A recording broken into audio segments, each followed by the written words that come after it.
जहां एक तरफ कई राजनीतिक विश्लेषकों का यह कहना था कि मायावती के बाद अगर बसपा का कोई उत्तराधिकारी का सही दावेदार है तो वह चंद्रशेखर आजाद रावण है, क्योंकि दलितों के बीच उन्होंने जो अपनी पकड़ बनाई है बीते कुछ सालों में वह देखने लायक रही। कई सारे नेता उनकी काफी तारीफ करते हैं, लेकिन इस बीच मायावती के एक दाव ने चंद्रशेखर आजाद की राजनीति को थोड़ा फीका कर दिया। दरअसल बसपा सुप्रीमो मायावती ने अपने भतीजे आकाश आनंद को अपना राजनीतिक उत्तराधिकारी बनाया। 2024 के लोकसभा चुनाव को देखते हुए आकाश आनंद को बड़ी जिम्मेदारी संगठन के स्तर पर दी गई।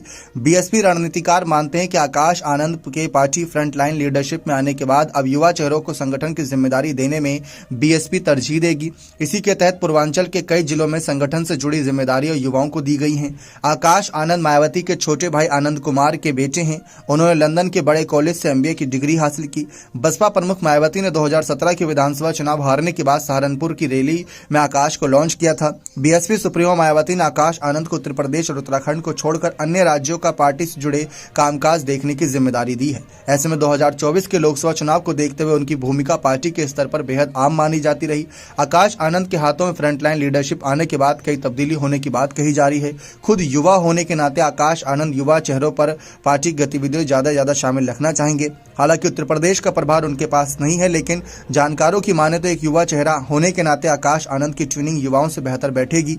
जैसा कि चंद्रशेखर आजाद अपनी पकड़ को मजबूत करने के लिए युवाओं और पिछड़े वर्ग को बहुत ही साथ रख रहे हैं, जिससे कि उनको काफी मजबूती मिले। इसको ध्यान में रखकर चंद्रशेखर आजाद रावण की राजनीति के सारे दाव फेल कर दिए मायावती के एक फैसले ने। इसी को देखते हुए कई फेरबदल किए गए हैं।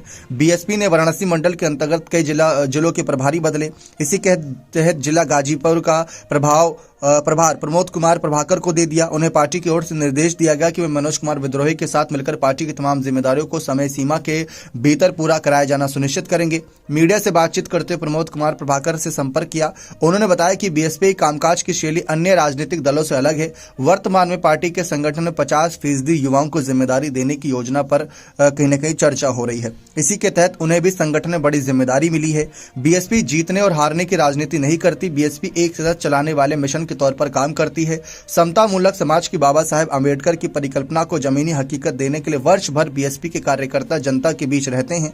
बहुजन समाज के हक की लड़ाई बीएसपी लड़ती है। प्रभाकर ने बताया कि उन्हें पार्टी ने बड़ी जिम्मेदारी दी है। वह पार्टी की कसौटी पर खरा उतरने का पूरा प्रयास करेंगे। पार्टी की ओर से चलाई जा रहे तमाम योजनाओं को समय सीमा के भीतर पूरा करने का उनका लक्ष्य होगा। 2024 का चुनाव में बीएसपी बेहतर प्रदर्शन करेगी, ऐसा उनका कहना है। अब एक तरफ चंद्रशेखर आजाद रावण जो युवा हैं अपनी राजनीति को चमका रहे हैं, दूसरी तरफ आकाश आनंद को जिम्मेदारी दे दी और पूरी जिम्मेदारी उनको मिलती नजर आई है। भले ही उत्तर प्रदेश और उत्तराखंड को अपने हाथ में मायावती ने अब भी रखा हो, लेकिन चंद्रशेखर आजाद रावण वर्सेस आकाश आनंद का जो मामला था, जो चर्चा थी, शायद वो बहस यहां पर समाप्त हो जाए, क्योंकि आजाद समाज पार्टी जिसको अभी तक चुनावी मैदान में कोई बड़ी जीत नहीं मिली है, तो दूसरी तरफ आकाश आनंद जिनको सीधा राष्ट्रीय पार्टी कमान मिल गई। आपको क्या लगता है कि दोनों में से कौन बेहतर नेता है? अपनी राय कमेंट सेक्शन में अवश्य